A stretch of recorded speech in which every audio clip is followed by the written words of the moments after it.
చించిన తీవ తల్లి జాతీయత దిద్దితేర్తుము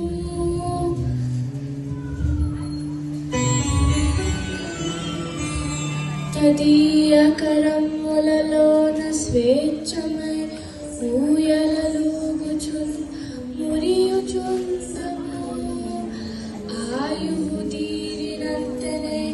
హాయిగా కన్ను మూసిదము ఆయమ్మ చల్లని కాలి వ్రే